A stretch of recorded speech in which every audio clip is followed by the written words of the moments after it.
Traffic is crawling on the QEW after a dump truck hit a bridge. All lanes now closed at Cawthra Road.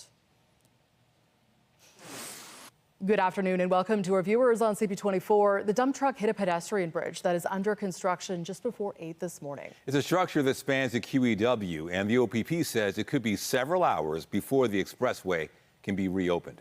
The CTV News chopper was on the scene. Now it's on the North Service Road at Cawthra.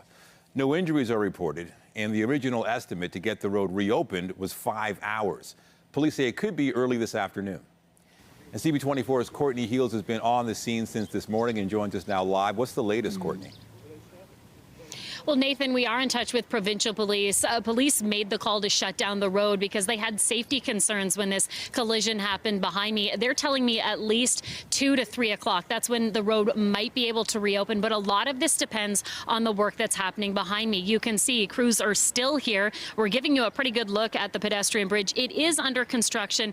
And as you say, at about 8 o'clock this morning, that is when this dump truck that was going along a road next to the highway, they say the bin on the truck was up, and that's actually what crashed into the bridge, and that is why they had to make the call to shut down the road to make sure that everything was secure. These crews expected to be here for some time. They have to make sure that this area is safe, and they also have to make the repairs. It's going to take several hours. In the meantime, residents coming over here are talking about how shocked they are that this happened down the street. Here's more from a gentleman who was here. A dump truck had the box up, and it was coming through North Service Road. And I don't know if he dumped down where they're working on Cawthra or whatever, but the box was obviously not down. So he hit the bridge right where those 2x4 or those 2x12s are stuck out. Yeah. You see where it's knocked out? And you see here the corner's got a piece holding it up, like this yellow post over here. Yeah. It just knocked the whole bridge sideways. So it's kind of lucky that the thing didn't just drop right down. Yeah, this could have been much worse. That's what we're hearing from residents. Even the police acknowledge this. When we had our helicopter over the scene earlier, we really got a better sense of how much this bridge shifted. And again, that's why this call was made to shut everything down surrounding the structure to make sure that the area was safe. This is going to take several hours. We know engineers will also be brought in.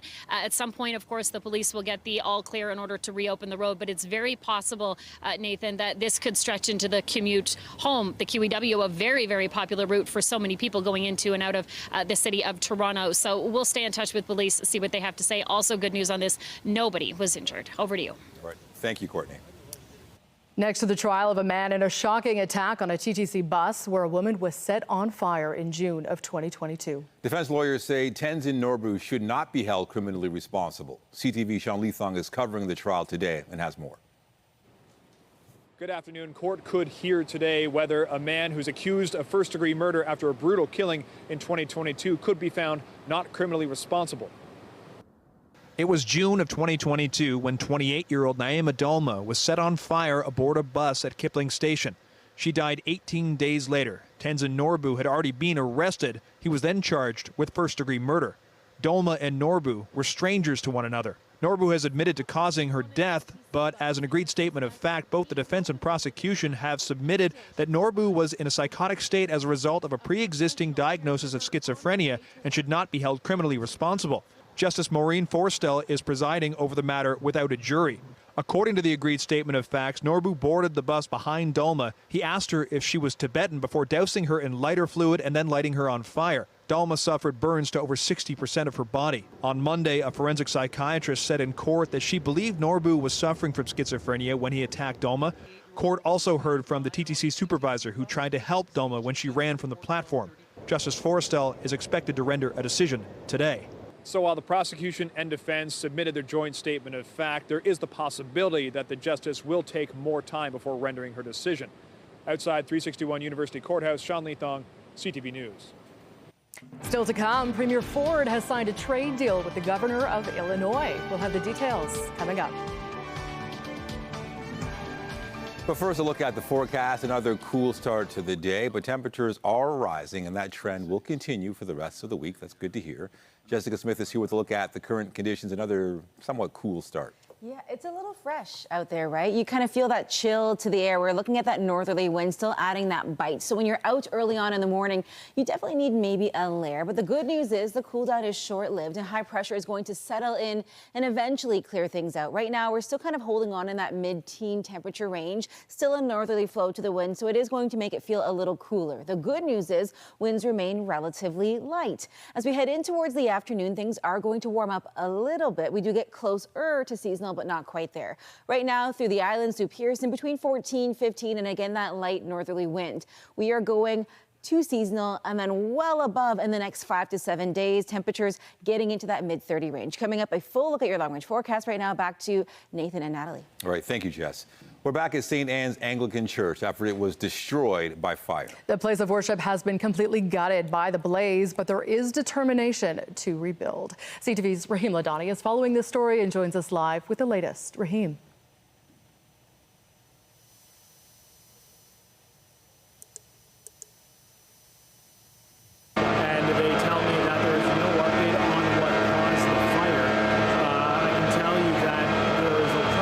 It's been 2 days since all but the 4 exterior walls of St. Anne's Church were burned to the ground. And those like Kat, who lives just 4 doors down, still can't believe the destruction. I've watched the whole thing happen. I'd never seen anything like it, especially like the big red flames. Like, it was shocking, and it's definitely devastating. Investigators are spending the day on scene as the Office of the Fire Marshal takes over the investigation to determine the cause, origin, and circumstance of the fire. They say the timeline of this investigation, like any others that we carry out, is fluid and will take as long as necessary to conclusively determine how the fire was started. On Sunday, just before 8 a.m., thick black smoke filled the air and flames ripped through the church, which had stood for more than a century. The architectural style was chosen to represent unity within the church, and so this church always reached out to other denominations. A GoFundMe page has been set up by a member of the church choir who says, along with restoring the building, funds will go to help Father Don arrange interim facilities for services and to support the choir in replacing instruments and music lost in the fire. We've really appreciated all the support from the community, from the neighborhood, from the other churches around. Right next door to the church is St. Anne's Parish Hall, which is where the congregation is considering holding service in the meantime, keeping their faith strong beyond the church walls.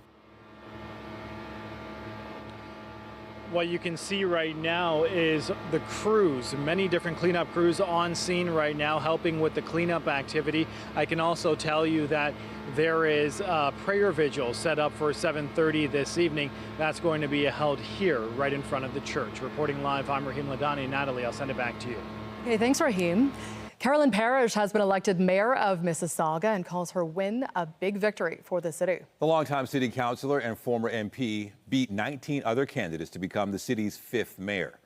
Unofficial by-election results from the city of Mississauga show Parrish won with just over 43,000 votes, close to 9,000 more than her nearest rival, Alvin Tejo. Topeka Demerla came in 3rd, Stephen Dasco in 4th, and David Shaw a distant 5th. CTV's Janice Golding has a wrap. Cheers of jubilation rang out at the Mississauga Convention Center tonight. How are you feeling? Wonderful. Voters electing Carolyn Parrish as the next mayor of Mississauga. The frontrunner in the race, Parrish had been a municipal councillor since 2006, and before that served as a federal MP for 13 years. So can you tell us what you're going to be bringing to the people of Mississauga? Very open leadership, lots of consultation, and more houses. Parrish was the front-runner in the mayor's race with 20 candidates vying for the city's top job, a position that became available when Bonnie Crombie resigned in January to run for the leadership of the Ontario Liberal Party. You will be a formidable mayor, and I know you will be a very strong voice and a very strong leader for Mississauga, carrying on the tradition from Hazel and I hope a little bit myself. Voters had indicated housing and affordability were their top concerns, with Mississauga now the 3rd largest city in Ontario. Parrish has promised to rezone old malls and office lands for residential use and to keep property taxes at or below inflation. I hope the city stops losing residents. We've lost 40,000 since the last census, and mostly young people, because they can't afford the rent and they can't afford to buy.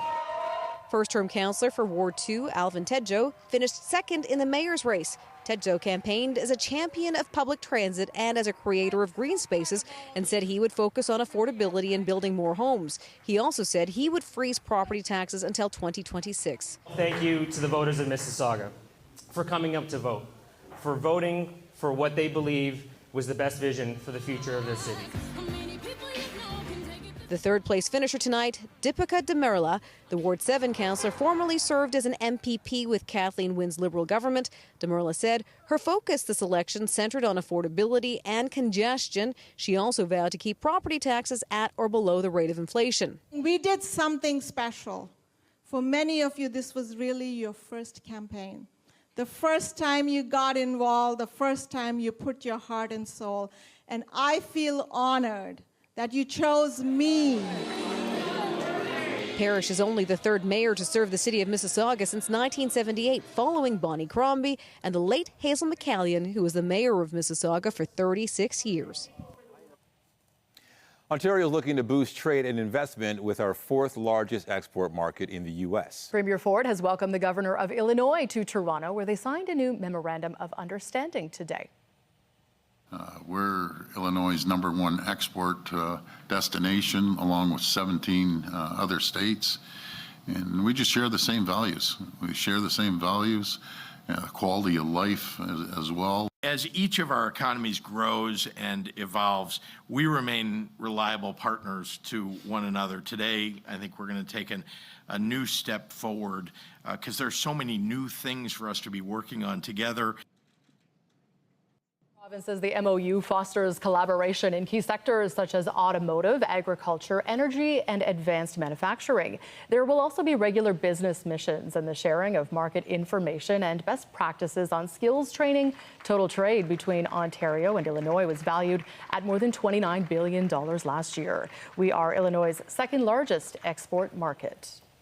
It is welcome news for travelers. Word late this morning that more than 9,000 Border Service employees have reached a tentative agreement with their employer. The workers were set to begin job action Friday at midnight after delaying it from last week. The tentative deal between the Public Service Alliance of Canada and the Customs and Immigration Unit means that action will no longer take place. Members will receive more details on the agreement Thursday. The head of PSAC calls it a well-deserved victory for those who safeguard our nation's borders. It was a tough night for the Oilers and for fans last night. After a promising start in Game 2 of the Stanley Cup Final, the Oilers lost and now trail Florida 2-0. CTV's Tony Grace joins us now live. You're not in Florida, you're in-house, fine. Oilers got off to a better start last night, but could not hold the lead. What are their odds now to actually claw back? Yeah, you know, Nathan, so much of sports is about statistics and numbers and figures, but here is one that matters and one that's really relevant. The Florida Panthers are essentially now halfway to winning the Stanley Cup. They have won 2 games of this best-of-7 series. It takes 4 wins if it goes to 7. So, you know, it takes 4 wins regardless of if it goes to 7. But here's the thing.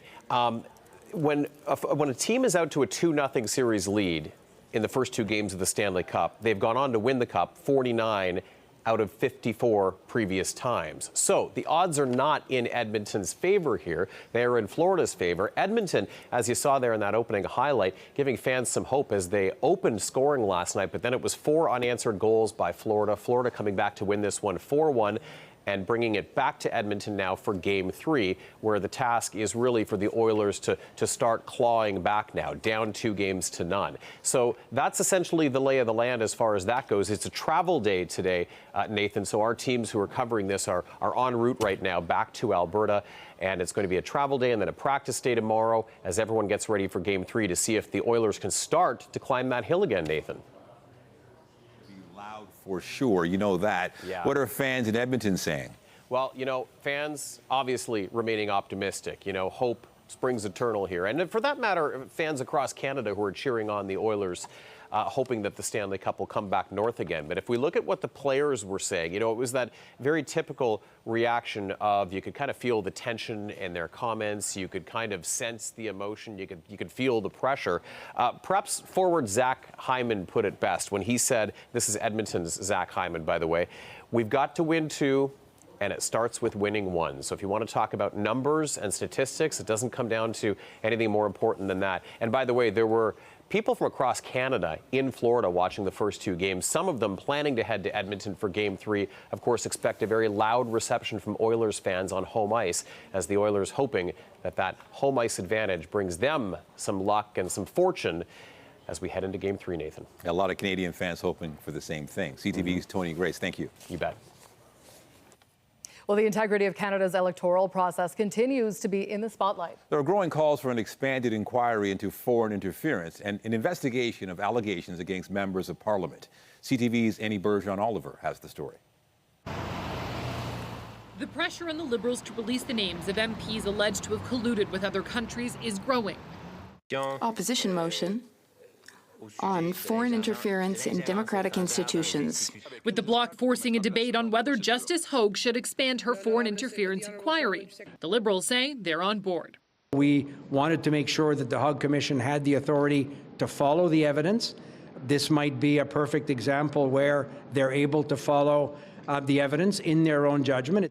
But some security analysts disagree, saying Justice Marie-Josée Hogue's inquiry, examining allegations of foreign interference in Canadian elections and institutions, isn't the right place for such an investigation.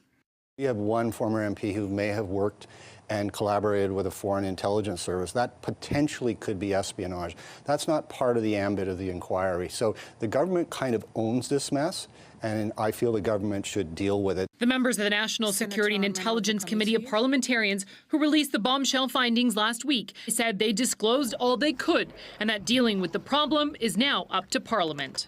There's consensus moving towards some way of dealing with this. Perhaps if it's Madam Justice Hogue, I think the committee would probably say it's encouraging if we're finding ways to overcome some of the immediate partisanship. The Conservative leader has refused a classified briefing on that report, but the NDP leader wants one and has vowed to take action against his MPs if necessary. There's no way I will approve them to run as a candidate, nor would I allow them to continue to sit in my caucus if they are named and they knowingly worked with a foreign government to undermine our country. Annie Bergeron-Oliver, CTV News. Next to the trial for 3 men accused in a mass shooting at a Mississauga family restaurant. The Crown alleges it was a terrorism plot, and the trial has now heard from the father of the man who was fatally shot in 2021. CTV's John Woodward has the details. In the moments before a gunman fired 7 shots into the family-owned Chickenland restaurant, it was a regular night, testified the restaurant's owner, Jihad Akil. And then a man in a COVID-19 mask and a hoodie pulled tight burst in, he recalled. I heard something, a pop, pop, pop. I didn't know what it was. I didn't think it was anything. Then I saw a man come in pointing a gun. He shot my driver. He shot my son in the front. Then he shot me. Then I saw my wife on the ground crying. I went out to see the guy, just to see what's happened. I just wanted to know what happened. But Akil testified he couldn't catch the shooter, who the court has heard rushed towards a waiting car, then jumped in the trunk before it sped away. Akil said he flagged down a delivery driver and asked him to call 911 and then returned to a bloody scene in the restaurant. His 25-year-old son, Naeem Akil, lay dying.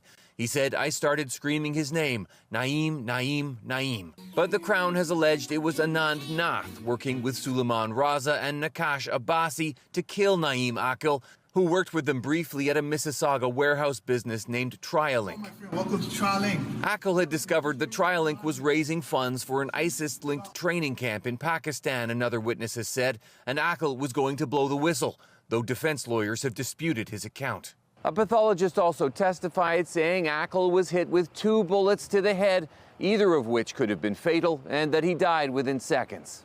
The court has heard that Nath told a friend that he did this at Abbasi's urging. He believed it would help him enter heaven. After the murder, Nath fled to Montreal, where he was arrested and flown back to Toronto. The Crown's case nearly over as the defense readies its own arguments as the trial continues. John Woodward, CTV News.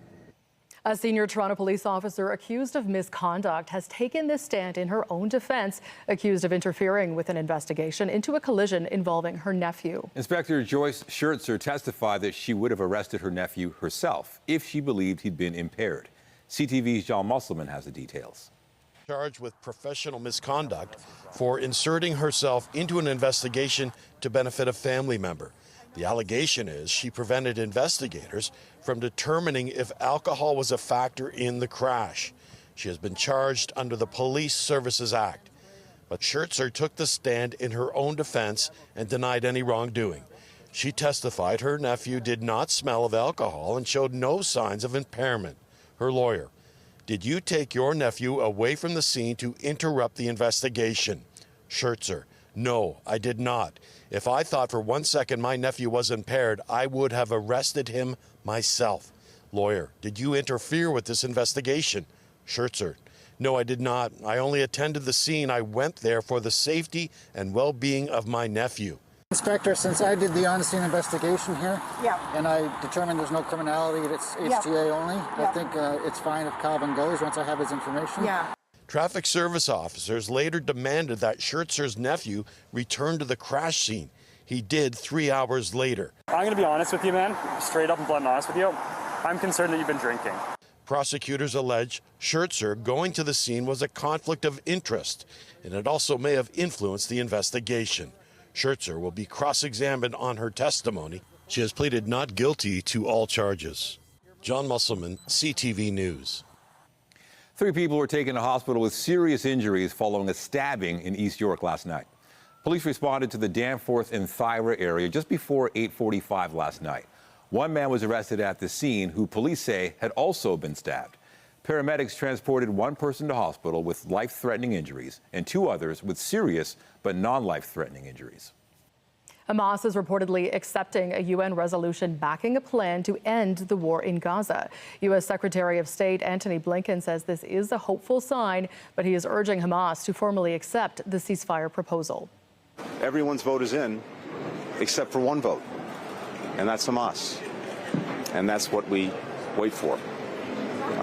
It is on Hamas to move forward with this proposal or not.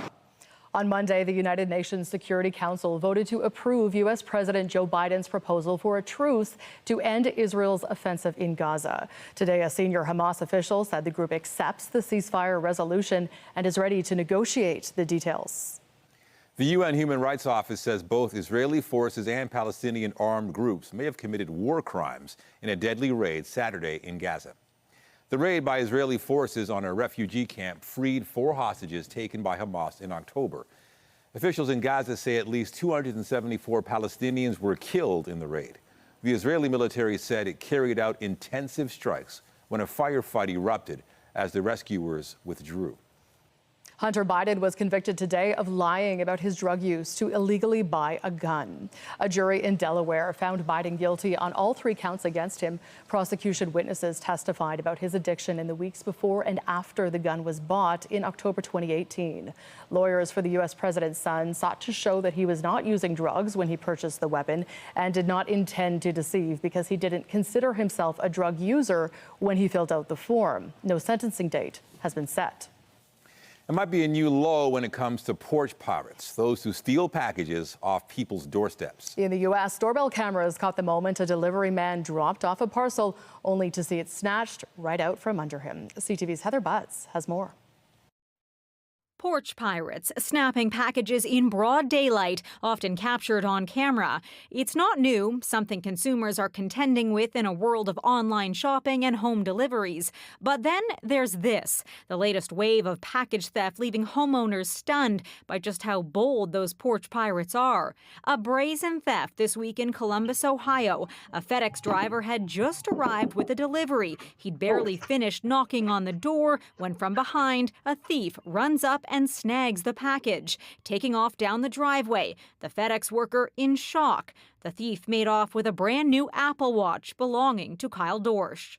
I was shocked. I mean, I thought maybe it was a joke at first. I just feel bad. It's a lot of people, including ourselves, who work hard to get the things we have and for them just to be taken. Suburban neighborhoods like Montreal West, known for its large porches, have become big targets for thieves, with police now dealing with a new trend of porch pirates dressed as delivery drivers. Amazon tells CTV News, while the vast majority of deliveries make it to customers without issue, we recognize that unfortunately there are bad actors who wear Amazon-branded or look-alike apparel to commit package theft.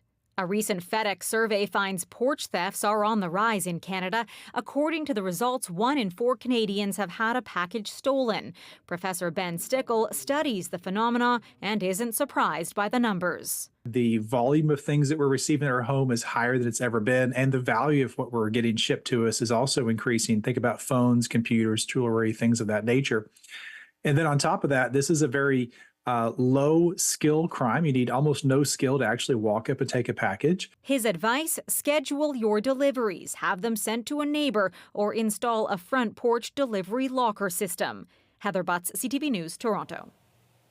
It has been a chilly start to the week with a northerly flow to the wind adding that crispness to the air. The good news is it gets better and then some. We just have to get through today first. Seasonally, we should be kind of in that mid-20 range, and we're not quite there as we get through our day today, but we do warm up pretty significantly as we head in towards the end of the week. Coming up, I'll have a full look at your long-range forecast, including what we can expect when it comes to a bit of a heat wave on the way.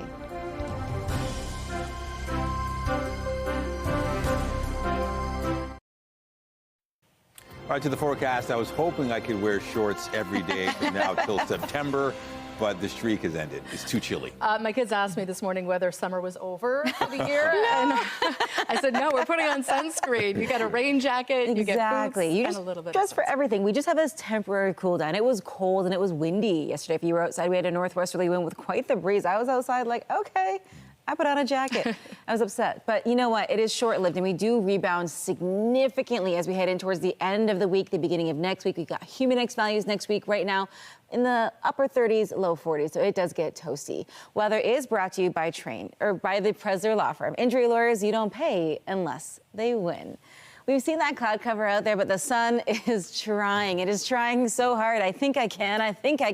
And you will later on today, but mostly tomorrow. High pressure is getting there, but we aren't quite clear of the cloud cover and the cool weather just yet. But thanks to a shift in the wind later on this afternoon, it'll become more southeasterly. We get a little bit of a warm up. We are closer to seasonal. We'll take a look at our temperature map right now, and we're a little fresh still, sitting at just 15. We're at 18 through Windsor, 15 in Ottawa. Northern Ontario, though, still holding on to this pocket of warmth, and it's 22 through Peawanuck. They're warmer than we are here in Southern Ontario right now. Into the afternoon, we will climb to 20. We should be at 24, so we're almost there. We don't quite get that daytime heating that we've been experiencing as of late. So for Natalie's kids and anyone else, summer's not over, I promise you. We're still technically kind of in the spring season. We had that meteorological start to summer, but the astronomical one, the true one, doesn't happen for another couple of days. As we head in towards the midpoint of our day, though, a little more sunshine comes out. In the evening, it's still a little cooler at 11. We should be at 14. We're not looking at much in the way of any active weather right now. We're keeping a close eye on that system, but it is quite weak, and the bulk of it staying to the north. High pressure will sink its way down south. We're holding on to a little more sunshine into the day tomorrow, and then the heat really starts to ramp up as we head in towards the end of the week. Not much in the way of anything as far as rain goes. We do have that cloud cover kind of lingering for anywhere Toronto and east. Into that southwestern corner, it's a little clearer as that high pressure sinks further south. Into the day tomorrow, we see a little cloud cover again to start the day, but more sunshine into that midpoint of our afternoon, and then we see it kind of really start to warm up much closer to that seasonal mark. As we head in towards Thursday, though, cloud cover returns. And because we have this perfect mix of the heat just really ramping up, pop-up showers, midday thunderstorms are very likely. Not a ton of rain, but it doesn't take a lot, right? As we head in towards the day today, again, we're close to seasonal. We're knocking on the door, but we're not quite there just yet. As we get in towards Wednesday, though, we're there and then some as we head throughout the day and into the evening. Really warm as we head into Thursday. We jump up to 28, feeling into that low 30 range. All that heat and humidity, that perfect recipe is going to create the chance for those midday pop-up showers. It's pretty short-lived and it moves out just in time for our Friday. A few lingering showers in the morning, but honestly, by the time we get to the weekend, gorgeous. 24 and a whole lot of sunshine for your Saturday, 28 on Sunday, and then by Monday, we are looking at 32, feeling close to 40. So keep that in mind. Summer is definitely still here, and we have to start thinking about really preparing ourselves to enjoy it safely. I'll send things back over to Nathan and Natalie. All right, good advice. Thank you, Jess. Thanks. Now to Calgary, where the city is concerned about running out of drinking water. A broken water main has prompted severe restrictions. CTV's Tyler Barrow reports on the impact on everyday life and on how long the restrictions could last. I have to boil water first if I want to do a couple of dishes or silverware, but otherwise it's just not worth it for the amount of water I'd have to waste. This has been Bowness resident Lynn Francis's life since Thursday. Letting dishes pile up, boiling water, not using her shower, while grabbing water from a water wagon. Feeling lack of independence, really, having to rely on other people, which it's great that people are stepping up and helping out each other, but barely able to cook my own meals, having to eat out more. A business close to where the break happened saw their customer flow dry up. We do depend on walk-in traffic, but as you can see, business has been kind of closed down, but it's been slow for us. And it's not just businesses under the boil water advisory affected. Since the whole city is under a water advisory, this garden center is feeling the impact. If you can't water it when you get home, why would you buy it, right? Adder had to lay off a third of his seasonal spring staff early due to the advisory. This past weekend was usually his third busiest of the year. He sold about 50% of his usual sales. Just something else he has to face with the current weather conditions. Just when we were starting to gain some ground in June, this happened. Crews are working around the clock to fix the main feeder water line that erupted Wednesday night. Workers are removing a section of the damaged pipe while inspecting it to determine if any other parts could be vulnerable. The focus now for us is truly on restoring the supply that we have for the city, and that's where our efforts are focused. Restrictions are expected to be in place until at least Friday. Mayor Jyoti Gondek did laud Calgarians' efforts to bring down water consumption efforts, but mentioned for a good chunk of Sunday, water demand exceeded supply. The reality is that we may run out of water.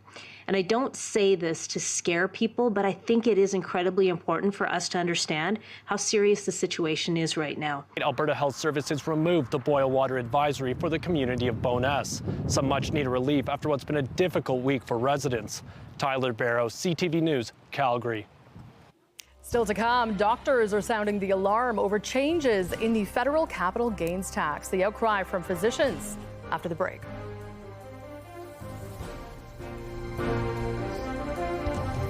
Closed captioning of this program is brought to you in part by Pressler Injury Lawyers. Injured in a car accident? The number to call is 1-800-JUSTICE for a free consultation and our no-win, no-fee policy.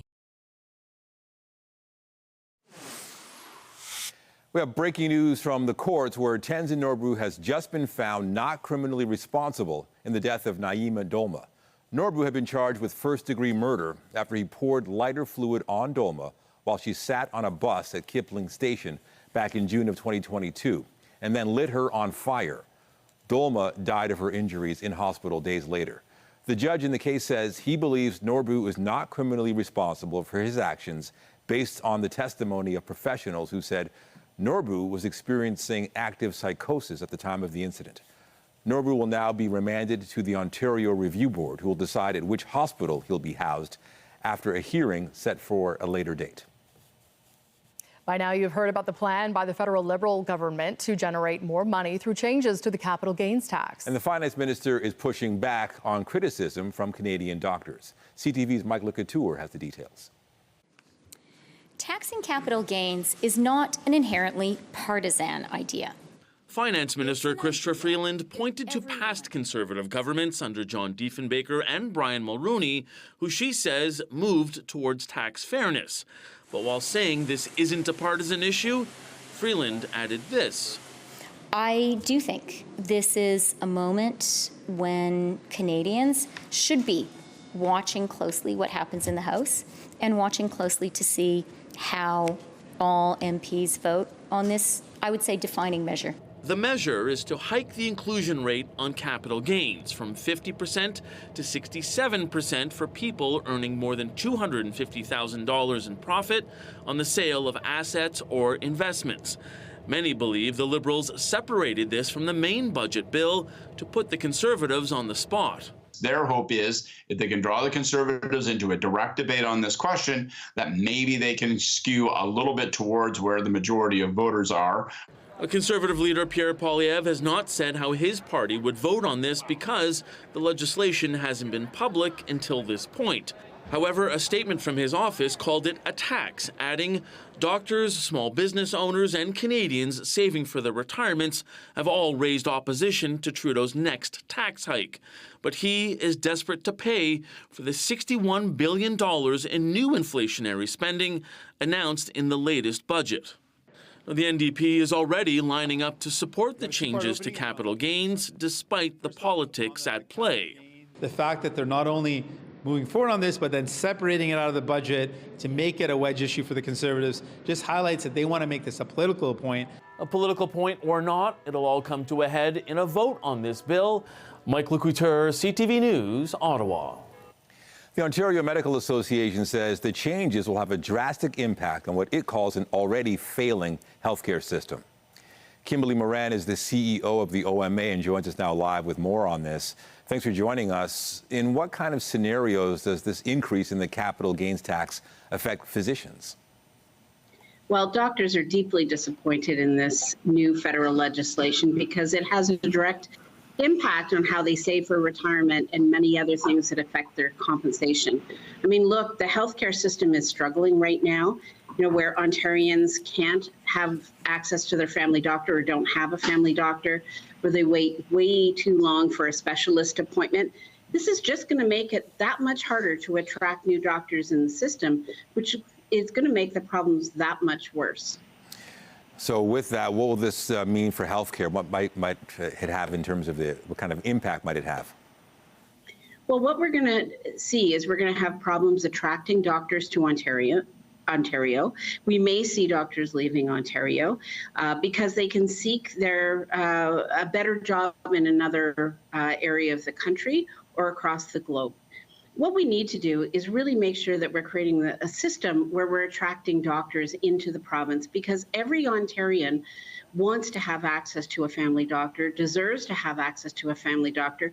We all pay our taxes so that we can have access to a healthcare system, and we know that that's not the case right now.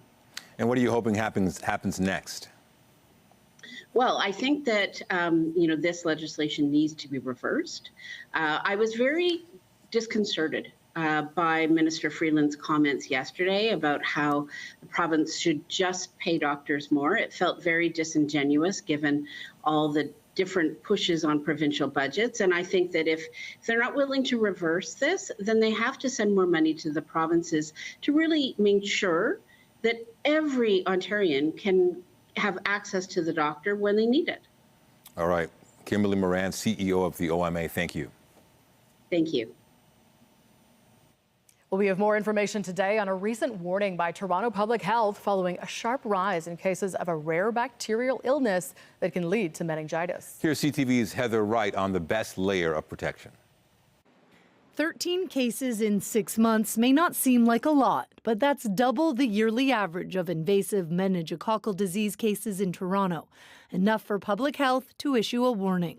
Yes, 13 cases, absolutely not that large a number, but compared to normal, it's a big jump. Dr. Jim Kellner is a pediatrician who specializes in infectious diseases. Invasive meningococcal disease, or IMD, can lead to meningitis and is worrisome because symptoms can progress quickly and be fatal. By the time they come to hospital, they can already be very, very sick because the onset of symptoms can be so rapid, and you can go from being well to being really critically ill within less than a day. Of the 13 cases in Toronto, 2 were fatal, one in an adult, the other in a child. Toronto Public Health says this is the highest number of IMD cases since 2002 and is urging people to check their vaccine history. Parents, make sure your kids are vaccinated, and also be mindful if you're traveling or if you have symptoms that this is certainly here and spreading in our city. Toronto is not alone in seeing an uptick in IMD cases. Manitoba health officials warned of a rise in cases in January, while Kingston, Ontario, and the eastern townships of Quebec have also reported increases. Symptoms of invasive meningococcal disease can include a dark rash, high fever, stiff neck, and severe aches and pains. And up to 10% of IMD cases are fatal, according to Health Canada. Even though we have antibiotics to treat it, often because the bacteria, the infection has spread so quickly, even the antibiotics don't work. And that's why prevention is so important. Meningitis vaccines are part of childhood immunizations in Canada, but not every strain is covered and not everyone has the shot. The disease is spread in crowds and large gatherings, making big cities and congregate settings especially vulnerable. Heather Wright, CTV News. Still to come, Apple shares are on the move after it unveiled its own version of artificial intelligence. Stay with us. Get Toronto's top stories, breaking news alerts, and watch live. Download the CTV News app. Artificial intelligence has helped boost the price of Apple shares. Andrew Bell from B&M Bloomberg has the details. Hello there. Here are your business headlines. Copper's surge to record highs this year has been evaporating. The industrial metal hit its lowest in 7 weeks today, with investors spooked by weak purchases from Chinese fabricators. Manufacturers of copper products in China are finding it hard to pass on costs to customers. In U.S. trading, copper slumped below $4.50 US a pound, down from record highs of more than $5.10 last month. Apple shares hit a new high a day after the iPhone seller took the wraps off its new artificial intelligence features. Investors initially had a lukewarm reaction, but Bloomberg's Mark Gurman says that's not uncommon when Apple debuts long-anticipated new technology. Apple Intelligence begins rolling out this year, but some features, including the ability for Siri to precisely control activities within apps, won't come until 2025. And finally, oil prices edged lower, but crude held above $77 US as the market awaits tomorrow's interest rate decision from the Federal Reserve. If the U.S. Central Bank indicates that no rate cuts are imminent, it will tend to push the U.S. dollar higher, and that in turn will weaken the U.S. dollar-denominated oil price. That's the latest in business. I'm Andrew Bell of B&M Bloomberg. The Professional Women's Hockey League draft was held last night in Minnesota. With the #1 overall pick in the 2024 PWHL draft, New York selects Sarah Fillier. Sports icon Billie Jean King announced the first overall pick held by PWHL New York. They selected Canadian forward Sarah Fillier. A total of 42 players were selected throughout the 7-round draft. Toronto selected 23-year-old Julia Gosling from London, Ontario, with the 6th overall pick. Well, this is Pride Month, and a contestant from Canada's drag race, BOA, is celebrating by sharing another passion. Our health reporter Pauline Chan explains. We're lifting our right arm, gaze to the hand, exhaling to thread the needle. Windsor-born drag queen Boa is going to be doing a lot of this during Pride Month. I just got my certification as a yoga teacher. But Boa has come through some hard times, including during her run on season 1 of Canada's Drag Race. You couldn't tell, but I was battling some dark things. And she says much of it came from trauma in adolescence. I didn't really give myself the time or the opportunity to cope properly. I kind of just experienced things and then went on with my day. And then working in nightlife, I'm always around drugs and alcohol, so I really found it hard to not use. The turning point was her 24th birthday. I was already enrolled in a program with CAMH. That was an outpatient program, but I think it was my rock bottom to have that really horrible morning that I had. And I woke up and I just said, this is it, I have to make changes. All right, starting at the top of the mat. I found a new passion for drag and for entertaining and for even comedy that I really fell in love with again, and it was very refreshing. Boa says she's blessed to be able to combine her two passions, drag shows and yoga, for her work and her wellness. And yes, she'll be teaching yoga in full attire. I wanted to do drag queen yoga, or boga as I call it, because it really helps carve a path for myself to give myself a voice. Her message for Pride Month is for everyone to stay fit, party smart, and stay safe. Pauline Chan, CTV News. Thank you.